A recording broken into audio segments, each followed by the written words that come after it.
Grandma has you a story. It's about the crippled lamb. It's by Max Lucado, and I think his daughters and maybe his wife helped him with this book. Isn't that cool?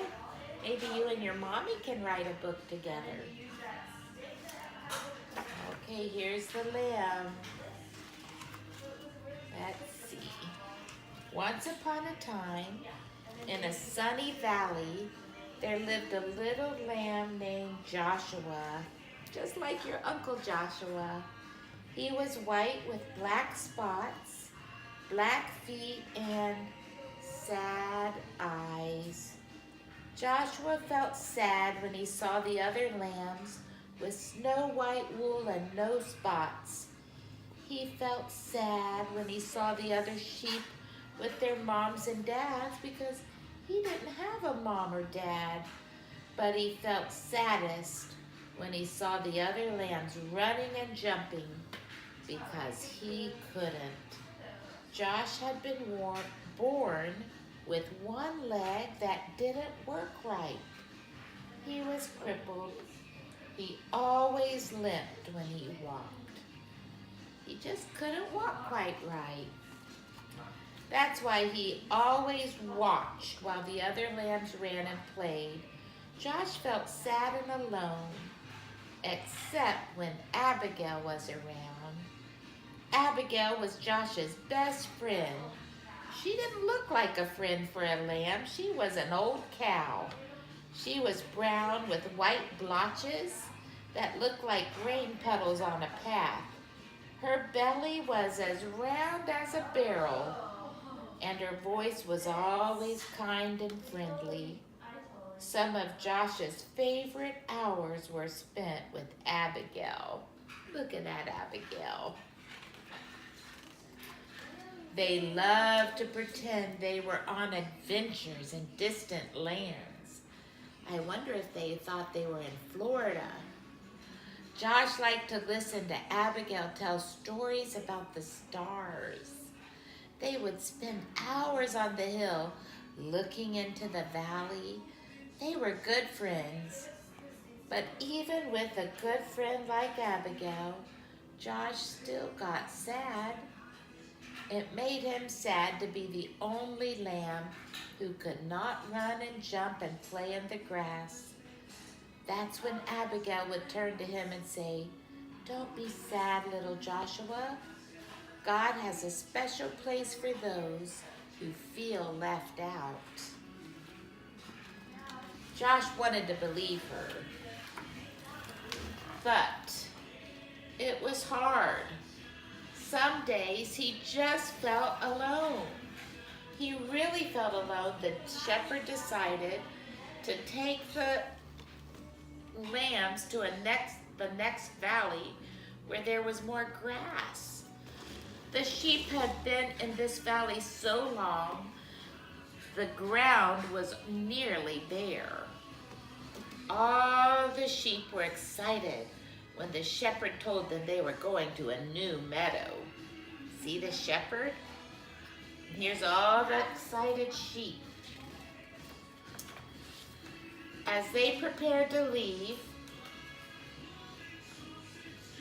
Josh hobbled over and took the place on the edge of the group, but the other lambs just started laughing at him. "You're too slow to go all the way to the next valley. You go back, slowpoke.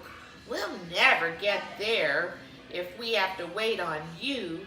Go back, Joshua." That was not very kind, was it? You should not speak like that to other people or other lambs. That's when Josh looked up and he saw the shepherd standing in front of him. "They're right, my little Joshua. You better go back. This trip is too long for you. Go and spend the night in the stable." Josh looked at the man for a long time with his big sad eyes. And then he turned and he slowly went limping away. Poor Joshua. When Josh got to the top of the hill, he looked down and he saw all the other sheep headed toward the green grass. Never before had he felt so left out. A big tear slipped out of his eye, and it rolled down his nose, and it fell on a rock. Just then he heard Abigail behind him, and Abigail said what she always said when Josh felt sad. Don't be sad, little Joshua. God has a special place for those who feel left out. And he did feel left out. He wanted to go to the green meadow. Slowly the two friends turned and they walked to the stable together. By the time they got to the little barn, the sun was setting like a big orange ball. See how it's so yellow and orange now in the picture? Josh and Abigail went inside and they began to eat some hay out of the feed box. They were very hungry. The hay tasted good. Good for sheep, not for us. For a little while, Joshua forgot he had been left behind. Go to sleep, little friend, Abigail said after they finished eating. You've had a hard day. Josh was tired, so he lay down in the corner on some straw and he closed his eyes. He felt Abigail lay down beside him, and he was glad. He was glad to have Abigail as a friend. Soon Josh was asleep. At first he slept soundly, curled up against Abigail's back. Do you ever curl up against your mommy's back, Marie? In his sleep he dreamed. He dreamed of running and jumping just like the other sheep. He dreamed of long walks with Abigail through the valley. He dreamed of being in a place where he never felt left out. Suddenly, strange noises woke him up. Abigail, Abigail, he whispered, wake up. I'm scared. Abigail lifted her big head and looked around. The stable was dark except for a small lamp hanging on the wall. Somebody's in here, Josh whispered. They looked across the dimly lighted stable. There, lying on some fresh hay in the feed box, was a baby. A young woman was resting on a big pile of hay beside the feed box. Joshua looked at Abigail, thinking his friend could tell him what was going on. But Abigail was just as surprised as Josh. Who was sleeping in that manger? Josh looked again at the woman and at the child. Then he limped across the stable. He stopped right next to the mother and he looked into that little baby's face.